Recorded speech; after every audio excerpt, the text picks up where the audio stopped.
नमस्कार दोस्तों, झारखंड में 1932 खतियान ओबीसी रिजर्वेशन पर फिर से चर्चाएं हो रही हैं कि इसको फिर से लागू किया जाएगा।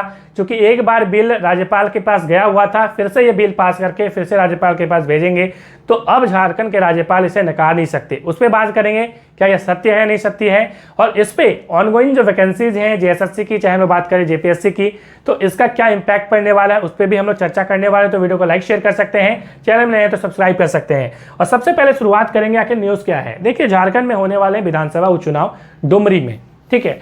कारण क्या है, आपको पता है कि झारखंड के पूर्व शिक्षा मंत्री स्वर्गीय जगन्नाथ महतो जी का निधन हो गया। उसके बाद डुमरी सीट खाली हो गई, ठीक है। उसके बाद क्या हुआ कि इसमें उपचुनाव होने वाले, बाई इलेक्शन होने वाले, बाईपोल होने वाले हैं।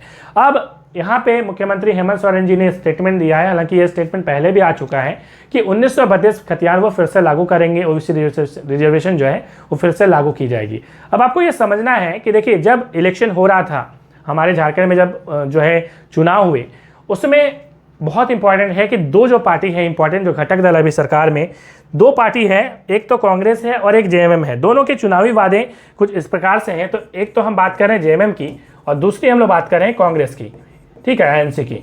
अब दोनों की क्या यहाँ पे चुनावी वादे हैं उस पर बात करेंगे।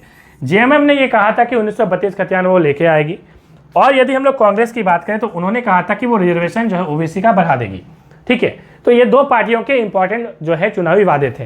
अब यहाँ पे आप यदि बिल पे ध्यान से देखेंगे तो दोनों ही जो है यहाँ पे वादों को पूरा करने की कोशिश करी जा रही है।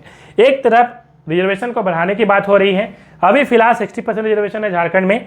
किस प्रकार से है, तो ओबीसी को मिले हैं 14%, एसटी को मिले हुए हैं 26, एससी को 10%, ईडब्ल्यूएस को 10%। इसको बढ़ा के करने की बात हो रही है कि ओबीसी को मिल जाएंगे 14 से बढ़ा के 27%, एसटी को मिलेंगे 26 से बढ़ा के 28%, एससी को मिलेंगे 10 से बढ़ा के 12%, ईडब्ल्यूएस 10 का 10%, सारे मिला के हो गए 77%। फिलहाल ये जो है प्रपोजल है, मतलब ये बिल में है, ठीक है, ये ऐसा करेगी। अब देखिए, इसके पीछे की कहानी पे यदि हम लोग जाएं तो इसके पहले भी जो ओबीसी रिजर्वेशन है 1932 खतियान है, राज्यपाल को जो है विधानसभा में पारित करा के राज्यपाल को भेजा गया था। राज्यपाल ने इसे राष्ट्रपति के पास जो है कंसिडरेशन के लिए भेज दिया गया था, ठीक है, आर्टिकल 201 का यूज करके, ठीक है। आर्टिकल 201 में यह बातें लिखी गई हैं कि राज्यपाल जो है किसी बिल को राष्ट्रपति के पास भेज सकते हैं। तो दोबारा भेज सकते हैं कि नहीं, उस पर भी बात करेंगे। तो ये तो स्थिति है।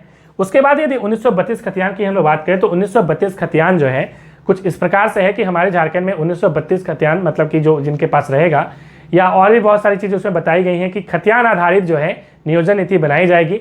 जिनके पास खतियान होगा वही झारखंड के मूल निवासी होंगे और वही जॉब जो है भर पाएंगे। इस प्रकार की न्यूज़ आ रही हैं। अब देखिए, दोनों जो बिल है वो हमारे राज्यपाल के पास गया था, हमने जैसे बोला, और आपको ये भी पता है कि वो हमारे प्रेसिडेंट के पास जो है राज्यपाल ने भेज दिया था, ठीक है। अब देखिए, दोबारा बिल जो है बिना कोई संशोधन के, न्यूज़ जो है रिपोर्ट्स बता रही हैं कि बिना कोई मूल में, मतलब जो उनका जो मूल है उसमें कोई संशोधन नहीं किया जा रहा, ऐसा न्यूज़ बता रही है। अब तो विधानसभा में क्या होगा, तो विधानसभा में जब न्यूज़ आएगी तो उस पर हम लोग बात करेंगे। फिलहाल ये बताया जा रहा है कि उसमें संशोधन नहीं किया जा रहा है, मतलब जैसा 77% है और 1932 खतियान की बात करी गई है, तो उसमें संशोधन नहीं करके फिर से दोबारा राज्यपाल को भेजा गया है, ठीक है।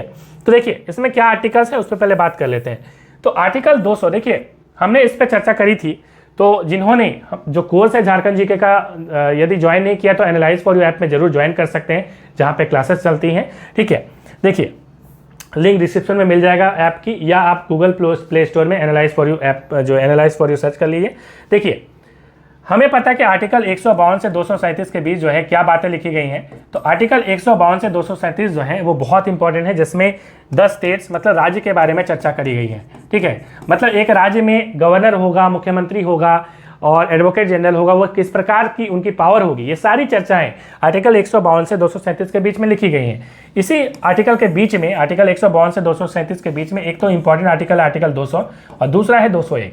आर्टिकल 200 में लिखा गया है कि एसेंट टू बिल, मतलब कि जब कोई बिल विधानसभा में पास होगा तो वो जो बिल है वो राज्यपाल के पास जाएगा सिग्नेचर करने के लिए, और सिग्नेचर जब राज्यपाल कर देंगे तो वो बिल क्या हो जाएगा, एक कानून में बदल जाएगा, ठीक है। तो ये आर्टिकल 200 में लिखा गया है, जिसके तहत राज्यपाल के पास भेजा जाएगा, ठीक है। हमेशा भेजा जाता है, कोई भी बिल भेजा जाता है, बट एक आर्टिकल 201 है। तो आर्टिकल 201 कहता है कि राज्यपाल को लगता है कि ये जो बिल है ये संविधान सम्मत नहीं है, मतलब संविधान जो है ये अलाउ नहीं कर रहा है, या सुप्रीम कोर्ट की कोई जजमेंट है वो भी इसको अलाउ नहीं कर रही है, ठीक है। देन क्या करेंगे वो इसे राष्ट्रपति के पास जो है रिकंसिडरेशन के लिए, मतलब राष्ट्रपति के पास वो भेज देंगे और उसमें कहा जाएगा कि राष्ट्रपति ही अब इसको देखेंगे, ठीक है। अब उसके बाद गवर्नर की मतलब कि जो दायित्व है वो खत्म हो गया। अब जो हमारे राष्ट्रपति हैं वो उस पर मुहर लगाएं, उसको रोक लें, जो भी करें वो राष्ट्रपति के पास फुल पावर होती है, ठीक है। तो ये तो हमारी अभी फिलहाल सिचुएशन है। सवाल ये उठता है कि दोबारा भेजने के बाद क्या उन्हें जो है करना पड़ेगा, तो जी नहीं। आर्टिकल 201 साफ कहता है कि यदि राज्यपाल को लगेगा कि ये जो बिल है ये हम, जैसा कि हमने बोला कि संविधान सम्मत नहीं है, basic structure of Indian constitution के साथ ये जो है जजमेंट नहीं करता, आघात पहुंचा रहा है, देन वो फिर से इसे दोबारा जो है भेज सकते हैं, ठीक है। तो ये स्थिति है, इसका मतलब दोबारा इसे जो है रिकंसिडरेशन के लिए भेजा जा सकता है, ठीक है। तो ये तो फिलहाल जो है हमारा संविधान कहता है। खैर जो भी होगा देखा जाएगा, उस पर बात करेंगे। उसके बाद देखिए, उसके बाद 1932 खतियान की बात करें, चाहे दोनों की ही एक ही सिचुएशन है क्योंकि दोनों ही बिल हैं, अभी पास नहीं हुआ है। हाँ, आप सवाल पूछेंगे, देखिए 77% रिजर्वेशन पे आते हैं कि क्या ये पॉसिबल है या नहीं पॉसिबल है। देखिए आपको पता है इंदिरा साहनी जजमेंट में कहा गया था कि 50% से ज़्यादा रिजर्वेशन नहीं हो सकती। उसके बाद एक जो है अमेंडमेंट आया हमारे इंडियन कॉन्स्टिट्यूशन में, जिसके बाद EWS का जो है 10% जोड़ा गया, ठीक है। तो वो अमेंडमेंट करके जोड़ा गया है। उसके बाद क्या हुआ है कि बहुत सारे स्टेट में आप देखेंगे कि 77 क्या 60% से ज़्यादा 87% रिजर्वेशन आप देखेंगे तमिलनाडु में रिजर्वेशन है ना, 60% से ज़्यादा है। अब सवाल ये उठता है कि आखिर ये कैसे पॉसिबल हुआ है। तो उसके लिए जो है राष्ट्रपति से, हमारे इंडियन कॉन्स्टिट्यूशन में जो है उसमें एक संशोधन हुआ, राष्ट्रपति से सहमति ली गई, उसके बाद जो है उसमें हमारे जो उस राज्य में तमिलनाडु में ये पॉसिबल हो पाया। इसका मतलब यदि राष्ट्रपति इसमें सहमति जताते हैं उसके बाद ये पॉसिबल है, जिसके कारण जो है हमारी सरकार, हमारी झारखंड सरकार इसमें लगी हुई है कि इसको कैसे जो है राष्ट्रपति से हम सहमति ले लें। तो देखने वाली बात होगी कि अब यहाँ पे राज्यपाल क्या करते हैं। फिलहाल जो सिचुएशन बन रही है मैंने उस पर चर्चाएं करी, आपकी इसकी क्या राय है, आप में इसमें जो है आप क्या कहना चाहते हैं उस पर जरूर बताइएगा कि क्या राज्यपाल को इसे साइन करना चाहिए या नहीं करना चाहिए, जरूर अपने कमेंट में साझा करें। उसके बाद हम लोग बात करें क्या इसका इम्पैक्ट ऑनगोइंग वैकेंसीज पे चलेगा, JSSC पे, JPSC पे। तो मैं कहना चाहूँगा नहीं चलने वाला इसका, क्योंकि इसमें बहुत समय लगने वाला है। यदि ये पास होगी भी तो इसमें बहुत समय लगने वाला है, और सरकार यदि केंद्र में यदि मतलब अभी जो स्टेट में जो सरकार है वही सरकार यदि केंद्र में हो तो ज़्यादा पॉसिबिलिटीज़ होती हैं कि इसको पास करा ले। अदरवाइज अभी तो चांसेस कम बन रहे हैं, ठीक है।